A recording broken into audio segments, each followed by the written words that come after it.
Can you hear me all right? Yes, I can. Okay, I'll just get your level. Okay, how's that?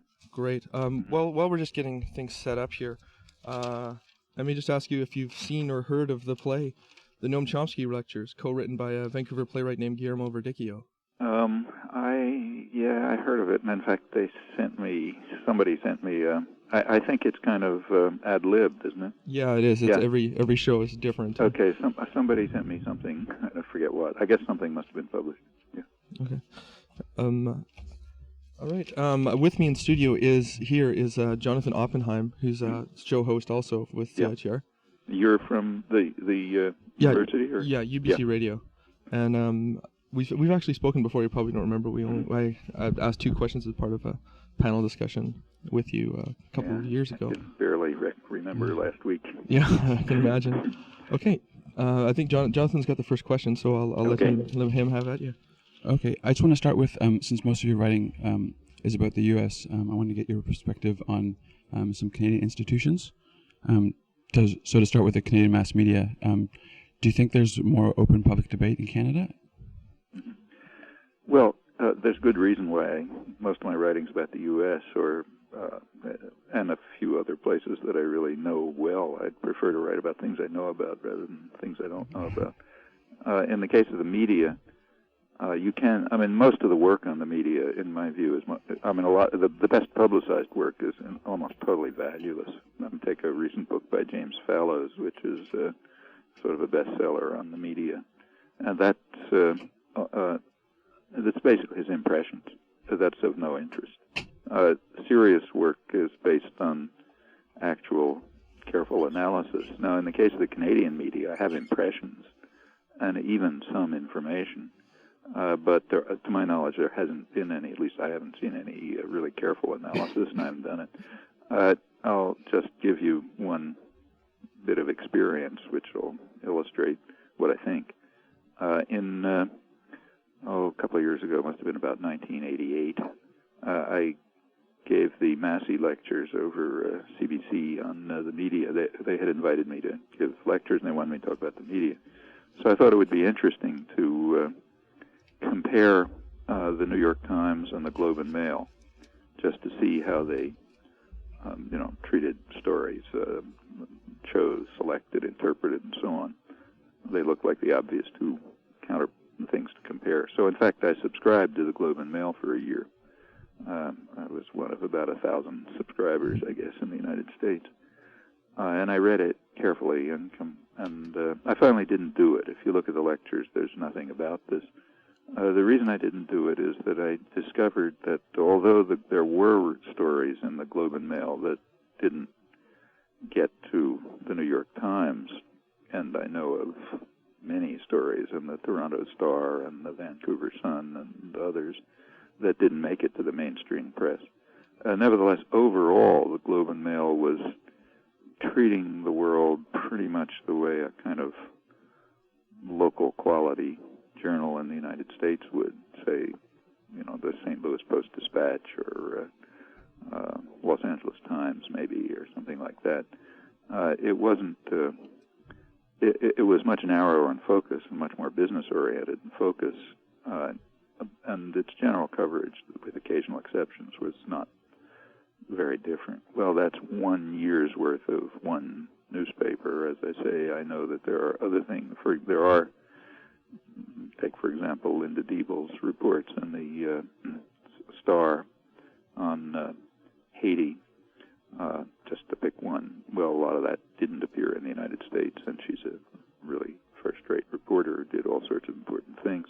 And I would say my general impression is that the Canadian press is a little bit like the press, the quality press that's right outside the ideological mainstream in the United States. If you look at, say, the St. Louis Post-Dispatch, you'll also find things that wouldn't make it through to the New York Times.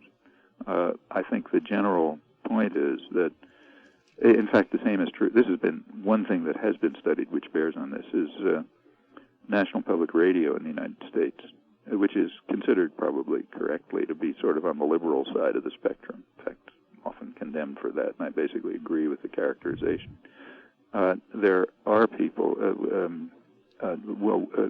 David Barsamian, who you may know, who distributes lots of tapes of sort of dissident. He runs community radio, and he does lots of tapes, which he distributes all over the place.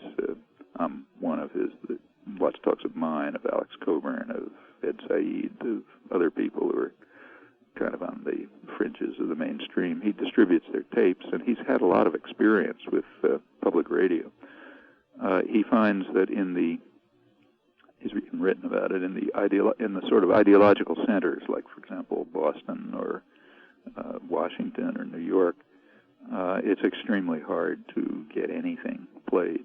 As you move further away, you go out sort of towards Kansas and Idaho and Oregon and so on, then it's a lot easier. The constraints just decline. And my impression is that Canada is sort of the same. I mean, the constraints decline. And the reasons are not difficult to see. Suppose you're sitting in a public relations firm and you want to make sure that people think a certain way, which is what the public relations industry spends billions of dollars a year for. You really care about the way people think in the regions where they can where they have an effective role in decision making. You care less when they're sort of less involved in decision making. Now, in the United States, it's taken for granted that most of the large part of the population is just out of the political system. It's supposed to be run by what are called responsible men who understand the interests of the powerful, and the rest of the population is to be marginalized. In fact, the system was set up that way 200 years ago, and contemporary situation is very different, but basically that principle remains and even remains articulated, and that has an effect on the nature of the media. There's a big difference between the way in which, there's a notable difference, let's say, between the way in which the information is both filtered and interpreted in a place like, say, the New York Times, where they know that they're creating history. History is what's in the New York Times archives, not in the Dayton, Ohio Journal archives. And also they are addressing the political class, the small sector of the population, of the small elite sector of the population. Actually, that has complicated consequences. On the one hand, they have to ensure a particular way of looking at the world. On the other hand, they have to present a tolerably realistic picture of the world, because these people are in the decision-making positions which matter to those with power. And in fact, when you go over to the business press, say the Wall Street Journal, you have, in my opinion, some of the best reporting in the country. Their audience just has to know the reality of things. So it's not a trivial question. There's many complicated aspects, but my general, to get back to your original question, though I wouldn't presume to talk about the Canadian media without having studied them, the impression that I have, based on the kind of evidence I mentioned, is more or less is that it tends to be it tends to fall under the kind of principle that the more you move away from the centers of power, the less rigid constraints are on interpretation and analysis and presentation of information. To what extent do Canadians live in a democracy? I don't know. I'm not sure how much you know about this, but well, democracy isn't a yes or no affair. You're right about extent. The problem is that it's not just extent; it has many dimensions. So in some respects, Canadian democracy is flourishing. In other respects, it's very marginal. Take one criterion of democracy is the capacity of the state to coerce people, to force you to do things. Well, by that standard, Canada is very free, like the United States. The state has rather limited capacity to coerce. Actually, the U.S. is even more free because Canada does not have the protection for freedom of speech that the United States does. But it's, by comparative standards, quite free in terms of the opportunities that are provided to people to survive. Well, Canada's sort of somewhere in between the United States, which is rather low on that scale, and continental Europe, much of which is much higher on that scale. And Canada's sort of halfway between, and things like social services and so on, and indeed declining toward the U.S. level. In terms of political participation, it's a very mixed story. In any state capitalist society, which has decision-making power concentrated in what are in effect totalitarian institutions, namely big corporations, and in the case of Canada, a lot of them foreign, meaning U.S.-owned ones. Well, that obviously limits public participation in any meaningful choices, and that undermines democracy. And both Canada and the United States are moving more and more towards that, towards shifting power to private tyranny, so they're out of the public domain. That's what's called liberalization, in the nice Orwellian term. And in general, there are many dimensions. You just have to look at them one by one. Overall, Canadian democracy is probably on the high end of by comparative standards, which doesn't mean very high, in my opinion. You mentioned in your answer, sorry, Ian Mckinnon again. You mentioned in your answer how our social democracy in Canada is declining towards the U.S. level, and in Canada, with this going on, with the dismantling of our social programs, under the guise of reducing the public debt, the main protesters against these cuts are the trade unions. I was wondering if you had any prescription for what more trade unions can do to protect our social programs. Well, first of all, they can exist, which is not easy these days. There's been a concentrated attack against here among the industrial societies. The United States is in the lead. A huge attack against unions began actually the United States happens to have a very violent labor history, but right after the first in the mid-30s, popular activism reached such a point that the U.S. did move more or less into the mainstream of industrial society, providing worker rights and so on, and immediately a huge campaign was launched against unions. It picked up after the Second World War, and it was quite extraordinary in scale. There's a good reason for that. Whatever one thinks of unions, I mean, all kind of criticisms and this and that, they're one of the few ways in which ordinary people, working people, which means most everybody, can get together to pool very limited resources, interact, enter the political arena, and in other ways contribute to the democratization of the society. And naturally, those with power want to prevent that. They don't want a democratic society. They're quite frank about it. And since unions have been always, by and large, a democratizing force and a way of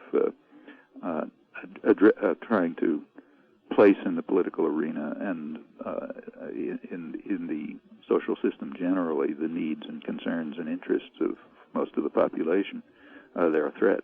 And there's been a big attack on them. The attack during the Reagan years reached the level of straight criminality.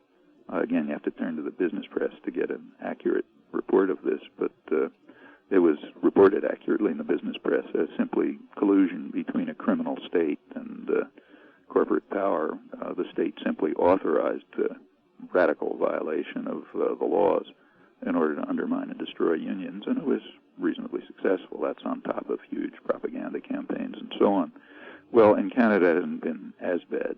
The labor movement is stronger and has maintained itself more, and that contributes to Canadian democracy. On the other hand, it's seriously under attack. Canada's kind of, maybe a couple of decades behind the United States in these processes. And that will be a further attack on democracy. And just as in the United States, population, as in the past many times, it's not the first time that there's been a business assault, trying to take not just dominant control, but your total control over the society. It was true in the 20s, for example. And there have been periodic cycles of struggle, victory, defeat, expansion of freedom and justice, and so on. We happen to be in one of the periods of defeat for most of the population, but it's not the first time, and it won't be the last time, and it has to be overcome. Gerry Adams of Sinn Féin has said that Bill Clinton is the only person that can save Ireland from civil war. What's up with that? Well, it'll basically be Ireland and Britain that settle that question. Clinton does have, in any part of the world, in particular there, the United States has plenty of clout. I think the moves towards the diminution of violence, which for some period, and the moves towards interaction among the community, that was pretty helpful, and I think Clinton did have a positive role in that. On the other hand, there are big problems that have simply not been resolved. There is one fundamental problem of principle, and that is what Ireland is. So suppose you believe in, you're really a Democrat. You believe the people ought to make their own decisions. That doesn't answer the question of what happens in Northern Ireland, because you have to decide whether it's the people of Northern Ireland who decide or the people of Ireland who decide. Well, those are just different assumptions, and on that there's a real split. And it's not an easy one to resolve. You can sort of scream about it, but to give a principled resolution is not simple. There are other issues. The current ceasefire broke down, one hopes temporarily, in part, I think in significant part, on what looks like a narrow issue, but isn't really a narrow issue, and that is whether a condition for the British have insisted that if the IRA is to enter negotiations, it must, as a precondition, disarm. On the other hand, the British don't have to disarm, obviously. Well, from the point of view of the British government, maybe that looks pretty reasonable, but from the point of view of the IRA, it looks very unreasonable. Their alternative proposal, more or less conveyed through Sinn Féin, is that the disarmament and demobilization be part of the ongoing negotiation process. Well, that looks like a small technical problem, but if you think it through, it's a serious problem of principle. And those are not simple to resolve. No one that I can't see any justification for blowing up buses and that sort of thing. But the issues that underlie it are not so simple. If you look at other peace processes like Somalia and the Middle East and Bosnia, the U.S. has taken a central role in those, or claims to have. What do you make of this new U.S. role as sort of the world peacekeeper? First of all, the U.S. international role is certainly not new. The U.S. has been the overwhelmingly dominant power in the world since 1945, and the U.S. is not a peacekeeper. Never has been and isn't now. The examples you mention are cases where the rule of force was imposed. There's it's peace in a way, but everybody imposes peace, even Genghis Khan. If you look at the kind of peace that was imposed, you find that it was simply the rule of force. In Somalia, the U.S. Moved in basically when the fighting was declining and the famine was declining, and the prospects looked pretty good for what amounted to a public relations coup. Well, U.S. has an unusual military doctrine. That's why, maybe unique. That's why U.S. forces don't participate in peacekeeping operations, contrary to, say, Canadian forces or forces from Norway or the Fiji Islands and so on. U.S. military doctrine is that U.S. troops are not permitted to be placed under any threat whatsoever. So if someone makes a threatening gesture, you call in the helicopter gunships. Now that basically disqualifies the United States from participation in any operation that involves civilians. U.S. forces can be used to separate warring armies or something like that, where an overwhelming display of force can be brought if there's any problem, but not where civilians are involved. And in fact, if you look around peacekeeping operations, you find that that's true, and has been. In the case of Somalia, it looked as if nothing was going to happen, just some sort of teenagers with rifles. But there were threats of the kind that you get in any complicated situation, and the U.S. reacted with massive force. The whole thing ended up in a complete catastrophe. According to Washington sources, about 7,500 or 10,000 Somali civilians were killed during the U.S. When the U.S. was in there. Then the U.S. pulled out, leaving it more or less as it was. So that's not a peacekeeping operation. In the case of Bosnia, the United States stood on the sidelines as long as the situation was complicated and difficult. In fact, I think made the situation worse. The U.S. did authorize military support for what it expects to be its client, Croatia, and to an extent to Bosnia, mostly via Croatia, including authorization of support from Iran, which was known but kept quiet and is now being conceded. On the other hand, its own involvement was going to be limited to bombing, if anybody wanted bombing, not engagement in difficult operations on the ground, at a point where it seemed as if the two sides were more or less balanced militarily, and where the level of exhaustion and despair was such that they might be willing to put down their arms. At that point, the U.S. moved in and instituted what amounts to partition of Bosnia between a Croatian-dominated and a Serbian-dominated part. And the U.S. forces moved in with what they called robust rules of engagement. They're very explicit about this. The National Security Advisor and the Pentagon and the Defense Secretary made it very clear, and Clinton underscored it, that if there's any threat to U.S. troops, they will use massive force. Any threat. Well, they're hoping at this point they just separate warring factions and impose a kind of partition, with a greater Croatia being more or less a U.S. client, and they anticipate a greater Serbia being a U.S. client as well. That will restore something like the situation prior to the breakup of Yugoslavia as far as U.S. power is concerned. You can call it peacekeeping if you want, but it's a funny term for it. In the Middle East, it's just outright rule of force. Go from the details now, but for about 25 years, the U.S. has stood virtually alone against the world in demanding an extreme rejectionist settlement of the Israel-Palestine conflict, in which Palestinians basically have no rights. And it instituted. After the Gulf War, the U.S. was in a position to institute unilaterally its own extreme rejectionist policies, and that's pretty much what happened. Again, you can call it peacekeeping if you like, but in my view, that's a propaganda term. Professor Chomsky, it's Ian Mckinnon again. I just wanted to let you know a little bit about the university in the city that you're going to be coming to shortly, I guess next week. Mm-hmm. The University of British Columbia is a very corporate-minded campus. We have more companies on campus than any other Canadian school, particularly in research. And there's also heavy involvement in the pharmacy and forestry departments from corporations. And we've just signed a huge deal. I don't know, you may have heard something about this because it's a copy of some American universities. We've just signed a huge deal with Coke, making them something like a corporate sponsor for the university. Is any of this dangerous? Look, any intrusion of private tyrannical power in any domain of life is dangerous. It's illegitimate, in my opinion. The whole power system is illegitimate. So, of course, anything it does is dangerous, at least if you believe in freedom and democracy and so on.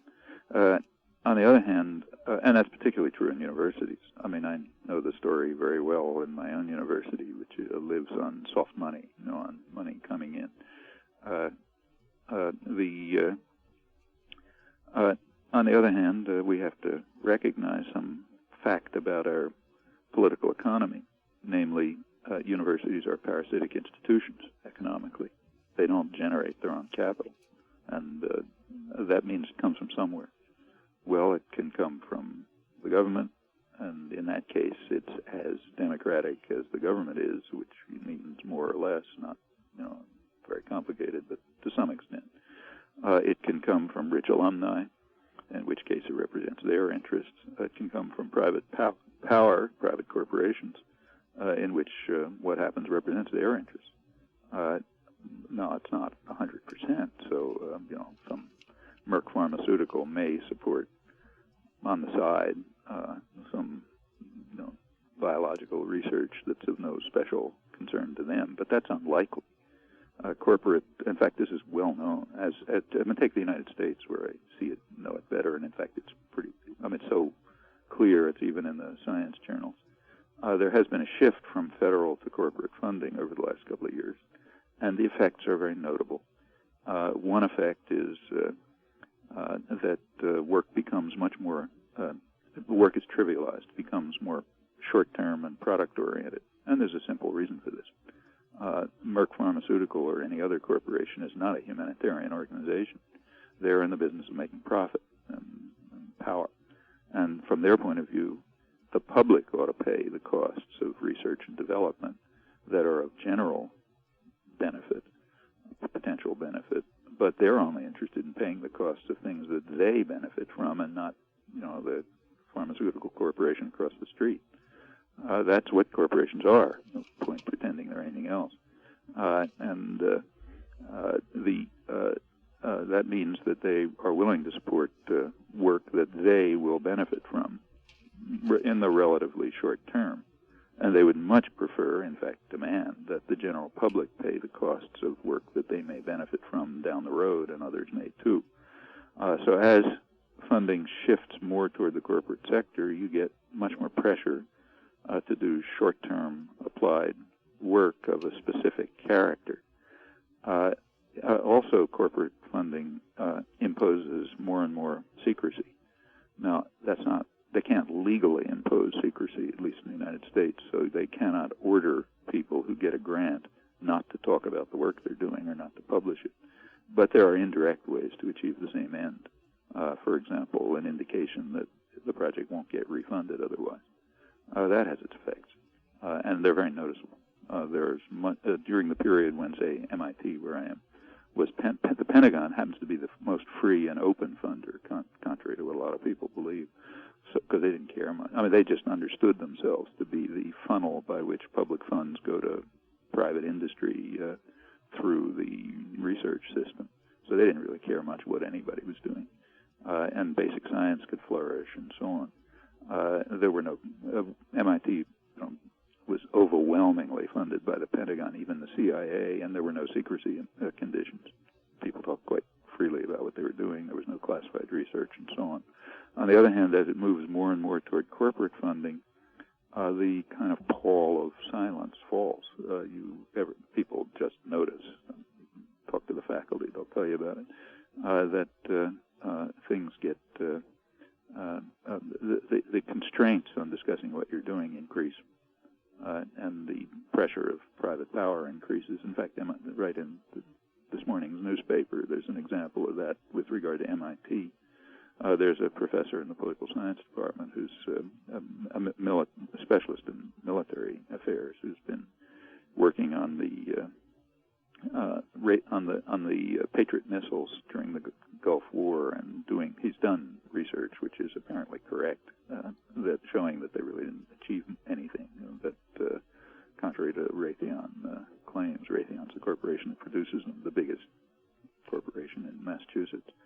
Well, he claims, and it's debated, that MIT is under pressure from Raytheon on the threat of reduction of funding to constrain him from continuing with the research. Well, I don't have no judgment on the merits of this particular case, but that's the kind of thing that one expects to happen, and that certainly does happen. And it's intrinsic, it's implicit in the nature of private power. From Adam Smith to Milton Friedman, they'll be happy to explain to you correctly that corporations are in the business of maximizing their own profit and power. They are not in the business of helping people. And if they were, it would be improper, in fact, illegal.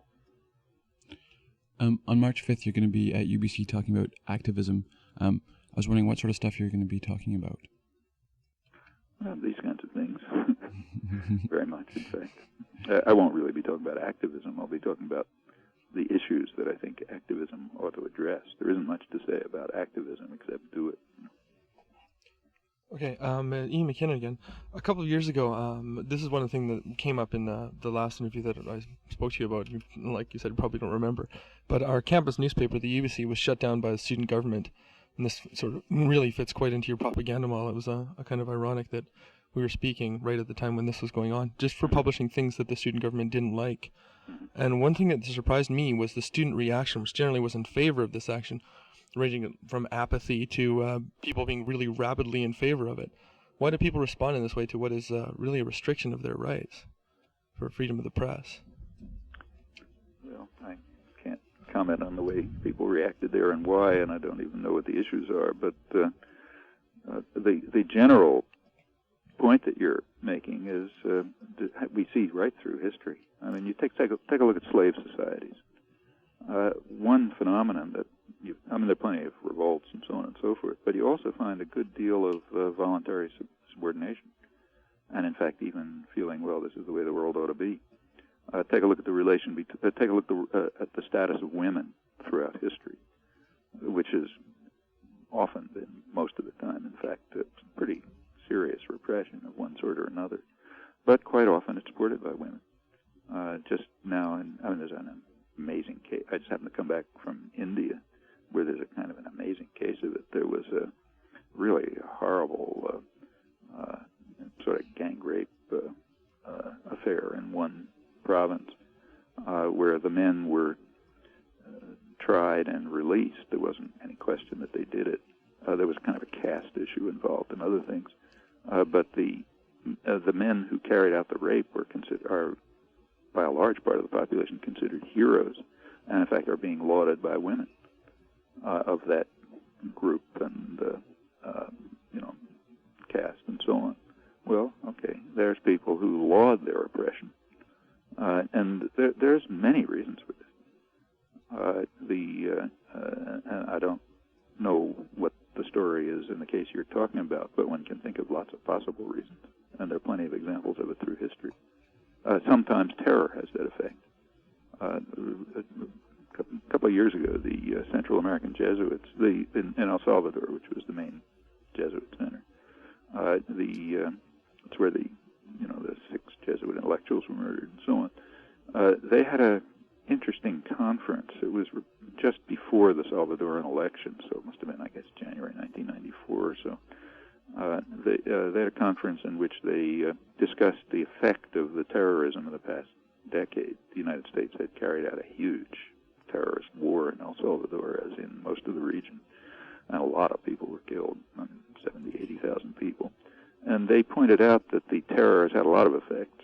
One of it is kind of sort of localized, and it just kills off dissidents and so on. But they also said there's a more general effect that should not be forgotten, namely what they call the culture of terror domesticates your aspirations, meaning you just lose hope and your framework changes and you look at things differently. You don't have expectations and you get your satisfaction elsewhere, or you try to get it. Often in a future life. That's what the message of the evangelical churches, strongly supported by the business community, like the Rockefellers and others for years, precisely because it tells you, don't worry about this life, worry about some other life. It'll be okay there. Actually, that was a good part of the Pope's message while he was going through Central America. And that's a traditional part of, it's not the whole church, but it's certainly a traditional part of the church, and one of the reasons for its massive business support. It tells people, everything's fine, just worry about your future life, you mean after, a future world. Make sure you say your prayers and all that sort of thing. And if people are stomping you in the face, that's insignificant. Well, you can understand why that's a useful message from certain points of view, but people do internalize it under various conditions. Everyone's discussing the internet, so I thought I would ask you about it as well. Do you think the internet's going to lead us to some kind of information free flow heaven? I think you can't answer that any more than you could say it about print or radio or television. The technology is pretty neutral; doesn't care how it's used. And that's true of most technology. But the distribution of power in the society will determine how it's used. The internet could become what the corporations want it to become, and what Bill Gates and so on even say they want it to become, namely a kind of a huge home shopping service and a way of atomizing and marginalizing people even more than they are, and so on. Could become that, and in fact, under corporate pressure, that's what it will become. And not because they're bad people, but because that's the nature of the institutions. On the other hand, it could become a method by which people can get together and go outside the power structure that dominates information flow and organize to do things that are not approved by power sectors, and to some extent that's happened already. And how this works out depends on what the balance of forces are. Just as in the case of the print media, of the print technology, can be used to liberate or can be used to oppress. There's nothing inherent in the technology that says how it's going to be used. Professor Chomsky, it's Ian Mckinnon again. Your comment on about sports that was also broadcast in the movie that was made by the National Film Board, bringing one aspect of how people are diverted from issues that are more important. I read where you said this is one of your comments that's gotten a huge amount of response, and I was wondering if you'd care to comment on the kind of response that you got and if you were expecting that. Well, I don't know anything about the film, but for me this was kind of probably a response to a question somewhere. It's nothing I've written about or concentrated on or said much about. But somewhere along the line I said something which I think is true and which may have been filmed, that the professional sports, with their sort of gladiator-like quality, have a lot of very negative aspects, in my view. For one thing, it makes it turns people into the role of spectators. For another, it inculcates completely irrational jingoism. Like, why should I, cheer for my college football team, which is basically professional athletes, or my sports team or something? What do I have to do with them? In fact, what does anybody around here have to do with them?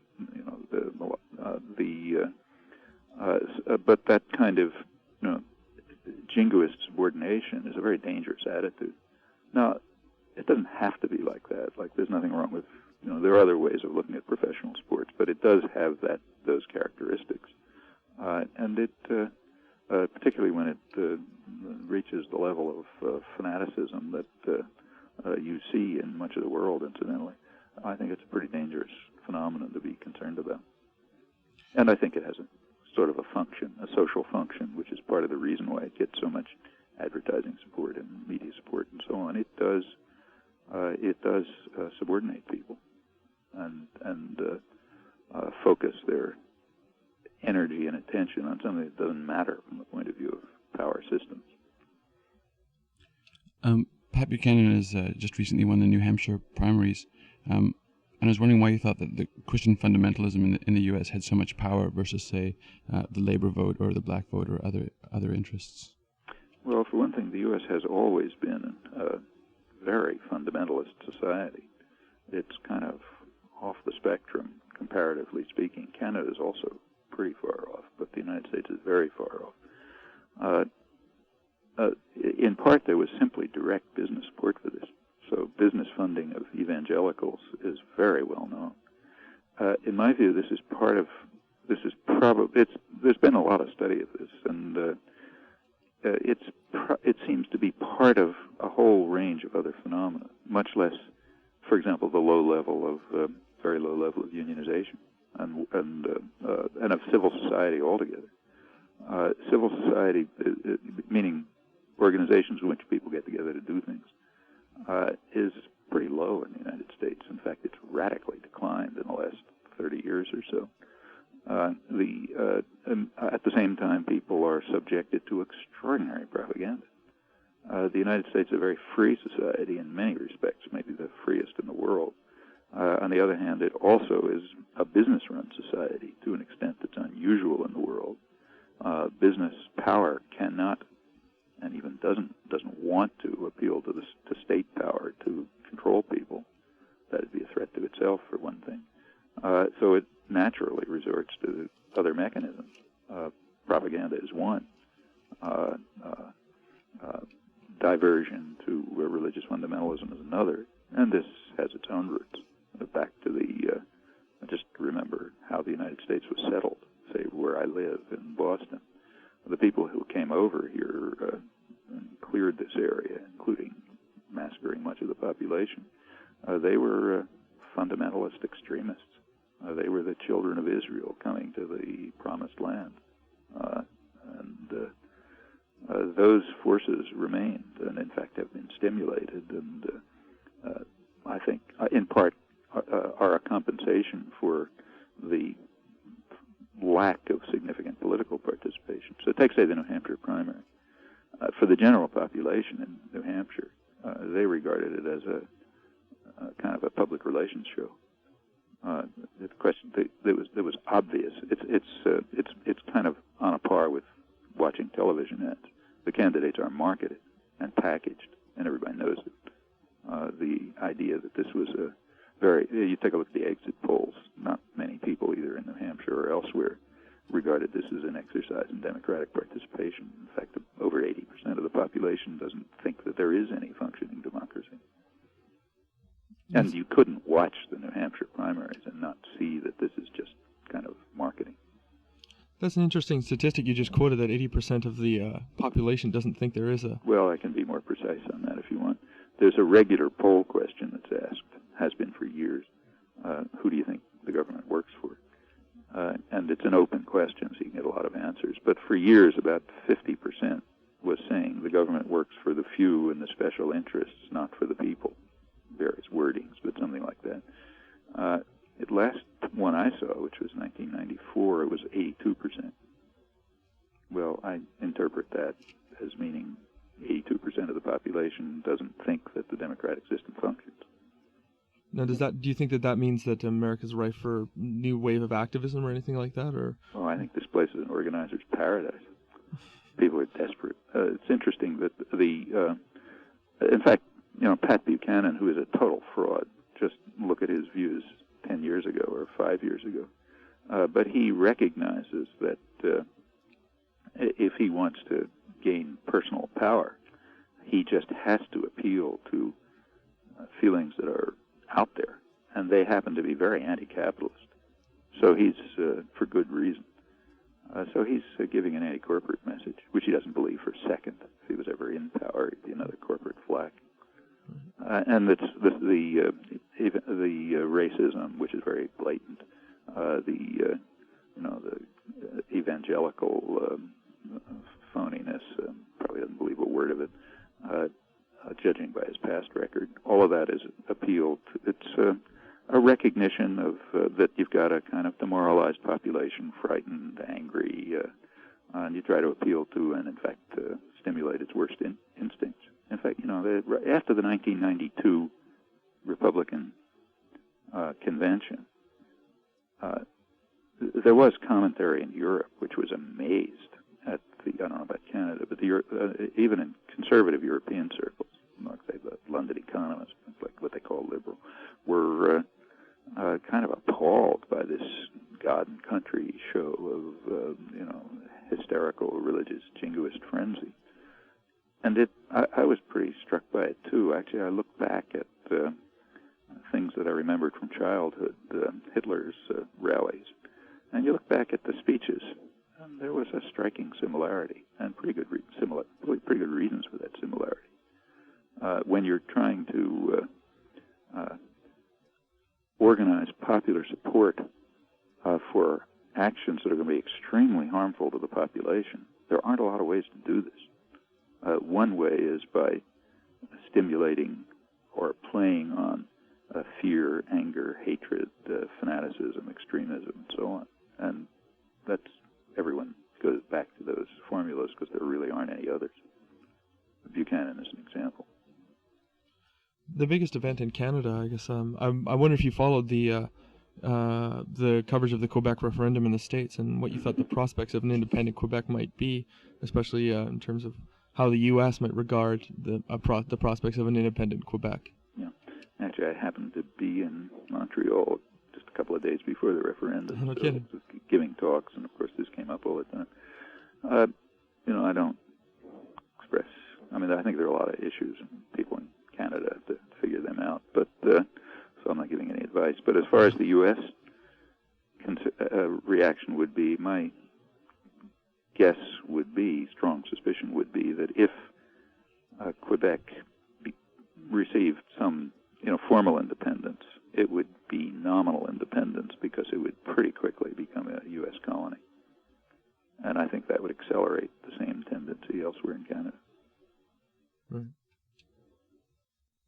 I wonder if you find yourself writing the same sort of things over and over again, to the extent where you could just replace the words Vietnam with Iraq and change some of the details.